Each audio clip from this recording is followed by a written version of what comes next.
তো বেশ কয়েকটা ভিডিওতে আমি দেখিয়েছি যে কীভাবে তোমাদের হোয়াটসঅ্যাপ যদি হ্যাক হয়ে যায় কীভাবে তোমরা সেটাকে রিকভার করবে। বাট তার আগে কিন্তু তোমাদেরকে জানতে হবে যে তোমাদের হোয়াটসঅ্যাপ হ্যাক হয়েছে কি না। তো মূলত আজকের ভিডিওটা সেই বিষয় নিয়ে। তো আজকের ভিডিওতে আমি তোমাদেরকে দেখাবো যে কীভাবে জানবে তোমাদের হোয়াটসঅ্যাপ হ্যাক হয়েছে কিনা। তো হোয়াটসঅ্যাপ রিকভার করার আগে তোমাদেরকে জানতে হবে যে হোয়াটসঅ্যাপ হ্যাক হয়েছে কিনা, ঠিক আছে। এবং অনেকেই রয়েছে যারা জানো না যে তোমাদের হোয়াটসঅ্যাপ হ্যাক হয়েছে কিনা। তো অনেকেই রয়েছে যাদের ওটিপি আসছে না, তারা ভাবছে যে হোয়াটসঅ্যাপ হ্যাক হয়ে গেছে। এমনটা কিন্তু নয় যে তোমাদের ফোনে ওটিপি আসছে না মানে যে তোমাদের হোয়াটসঅ্যাপ হ্যাক হয়ে গেছে, ঠিক আছে। বা অনেকের হতে পারে কিন্তু যে সমস্ত ফোনটাই হ্যাক হয়ে গেছে, তারা ভাবছে শুধুমাত্র হোয়াটসঅ্যাপটা হ্যাক হয়ে গেছে। তো আজকের ভিডিওতে সমস্ত বিষয়টা দেখাবো, তার জন্য ভিডিওটা কমপ্লিটলি লাস্ট অবধি মনোযোগ সহকারে দেখতে হবে। এবং ভিডিওটা যদি ভালো লাগে অবশ্যই ভিডিওতে লাইক করে দিতে হবে। এবং এরকমই ইনফরমেটিভ ভিডিও আরও পরবর্তী দেখার জন্য অবশ্যই চ্যানেলটাকে সাবস্ক্রাইব করে রাখবে। তো বন্ধুরা চলো বেশি দেরি না করে ভিডিওটা শুরু করে নেওয়া যাক। তো বন্ধুরা তোমাদেরকে আমি বেশ কয়েকটা সেটিংস দেখাবো, যে সেটিংসগুলো দেখলে তোমরা বুঝতে পারবে যে তোমাদের ফোন হ্যাক হয়েছে নাকি হোয়াটসঅ্যাপ হ্যাক হয়েছে, নাকি হোয়াটসঅ্যাপ আদৌ হ্যাক হয়নি, তোমাদের বুঝতে ভুল হচ্ছে। বন্ধুরা চলো দেখে নেওয়া যাক সরাসরি মোবাইল স্ক্রিনে গিয়ে কী সেটিংস যেগুলো ফলো করলেই তোমরা বুঝতে পারবে যে তোমাদের হোয়াটসঅ্যাপ হ্যাক হয়েছে কিনা।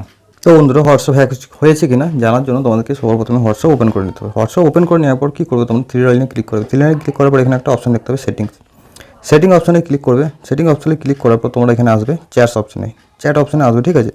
তারপর এখানে নিচে অপশান দেখতে হবে চ্যাট ব্যাকআপে দেখতে হবে যদি এখানে কোনো রকম মেল আইডি না থাকে তাহলে কোনো ভয়ের কারণ নেই, ঠিক আছে। এবং যদি দেখতে পাবো তোমাদের মেল আইডি আছে তাহলে কিন্তু ঠিক আছে, সেক্ষেত্রে তোমাদের মেল আইডিতে কিন্তু তোমাদের চ্যাট ব্যাকআপ হচ্ছে। কিংবা তোমরা যদি দেখতে পাও যে অন্য কোনো মেল আইডি আছে তাহলে তোমরা বুঝে নিতে হবে যে তোমাদের হোয়াটসঅ্যাপ কিন্তু অন্য যাদের মেল আইডি দেওয়া আছে সেই মেল আইডিতে ব্যাকআপ হচ্ছে, মানে তোমার হোয়াটসঅ্যাপ কিন্তু এক প্রকার হ্যাক হয়েছে, তাদের কাছে তোমার ডিটেলস কিন্তু চলে যাচ্ছে, ঠিক আছে। তো এটা হচ্ছে মূলত প্রথম সেটিংস। দ্বিতীয় সেটিংস তোমাদেরকে দেখাবো। তো দ্বিতীয় সেটিংসের জন্য আবার পুনরায় তোমরা থ্রি লাইনে ক্লিক করবে। থ্রি লাইনে ক্লিক করার পর এখানে দেখতে পাচ্ছ লিঙ্ক ডিভাইস, ঠিক আছে। লিঙ্ক ডিভাইসে ক্লিক করলে যদি কোনো ডিভাইস এখানে লিঙ্ক থাকে তাহলে বুঝতে হবে যে তোমাদের কিন্তু দ্বিতীয় নম্বর ডিভাইস লিঙ্ক আছে তোমাদের হোয়াটসঅ্যাপটা, মানে সেখানে তোমাদের মেসেজ টেসেজ সব কিছুই যাচ্ছে, ঠিক আছে। তো এটা মূলত কেউ যদি ফোন হাতে পায় সেক্ষেত্রে কিন্তু করতে পারে, বা তোমরাও করতে পারো তোমাদের অন্য কোনো ডেস্কটপ বা আরও কোনো ডিভাইস তোমরা এখানে লিঙ্ক করতে পারো, সেখানে তোমরা কিন্তু তোমাদের এসএমএসগুলো দেখতে হবে, ঠিক আছে। তো এটা গেলো দ্বিতীয় নম্বর সেটিংস। তো 3 নম্বর সেটিংসটা যেটা বলবো সেটা সকলের হচ্ছে এখন। মূলত আমি তোমাদেরকে প্রথমে বলেছি এবং আবারও বলছি যে যাদের ওটিপি আসছে না, ঠিক আছে, ওটিপি আসছে না তারা ভাবছে যে আমাদের হোয়াটসঅ্যাপ হ্যাক হয়ে গেছে, ঠিক আছে। তো সেক্ষেত্রে কিন্তু হোয়াটসঅ্যাপ যে হ্যাক হয়ে গেছে এমনটা নয়, বা হতেও পারে কিন্তু, ঠিক আছে। তো মূলত ওটিপি কেন আসে না আবারও তোমাকে বলছি, ঠিক আছে, তোমাদেরকে বলছি, কারণ এটা নিয়ে অনেক ভিডিও আমার বানানো আছে, ওটিপি কেন আসে না বা কীভাবে সলভ করে, সেই ভিডিওগুলো তোমরা নিশ্চয়ই দেখোনি, তাই তোমরা কমেন্ট করছো, ঠিক আছে। তো ওটিপি আসে না মূলত হচ্ছে একটাই কারণ। তো আমার ধরো এই হোয়াটসঅ্যাপটা লগ ইন আছে, ঠিক আছে। আমি যদি এই হোয়াটসঅ্যাপটাকে লগ আউট না করি, সেক্ষেত্রে হোয়াটসঅ্যাপটা যদি আমি আনইনস্টল করেছি বা ফোনটা আমি রিসেট করি, সেক্ষেত্রে হোয়াটসঅ্যাপ কিন্তু ভাববে যে হোয়াটসঅ্যাপ কিন্তু এখন লগ ইন আছে, ঠিক আছে। তো এক্ষেত্রে আমি যখন অন্য কোনো ডিভাইসে বা এই ডিভাইসে পুনরায় লগ ইন করার চেষ্টা করবো, সেক্ষেত্রে কী হবে, এই যে হোয়াটসঅ্যাপ লগ ইন আছে না, এখানে আমার ওটিপিটা আসবে, ঠিক আছে। যেহেতু আমার ফোনটা লগ ইন নেই সেহেতু আমি ওটিপিটা দেখতে পাবো না।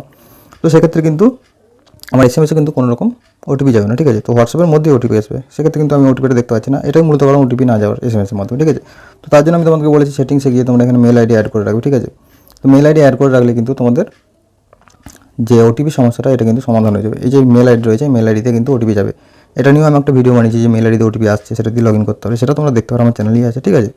তো এটা হচ্ছে ব্যাপার। তো এই কয়েকটা সেটিংস তোমরা ফলো করলে তোমরা বুঝতে পারবে যে তোমাদের হোয়াটসঅ্যাপ হ্যাক হয়ে গেছে, ঠিক আছে। তো ওটিপি না আসা মানে তোমাদের হোয়াটসঅ্যাপ হ্যাক হয়ে গেছে এমনটা কিন্তু নয়, ঠিক আছে। তো তোমাদেরকে আগে ভালো করে জানতে হবে এবং বুঝতে হবে, তাহলে ঠিক আছে। তো নেক্সট ভিডিও আমি দেখাবো যে ফোন যদি হ্যাক হয়ে যায় কীভাবে তোমরা সেটা বুঝবে, বা ফোন হ্যাক হয়ে গেলে সেটা কীভাবে তোমরা ঠিক করবে, ঠিক আছে। তো বন্ধুরা আমি আশা করব যে তোমরা ভিডিও দেখে সমস্ত বিষয়গুলো স্টেপ বাই স্টেপ বুঝতে পারলে সমস্ত সেটিংসগুলো। তো বন্ধুরা ভিডিও যদি ভালো লেগেছে অবশ্যই ভিডিওতে একটা লাইক করে দাও, আর এরকমই ইনফরমেটিভ ভিডিও দেখার জন্য অবশ্যই নিচে সাবস্ক্রাইব বাটনে প্রেস করো। তো বন্ধুরা আজকের ভিডিওটা এখানে শেষ করছি, দেখাবো আবার পরবর্তী ভিডিওতে।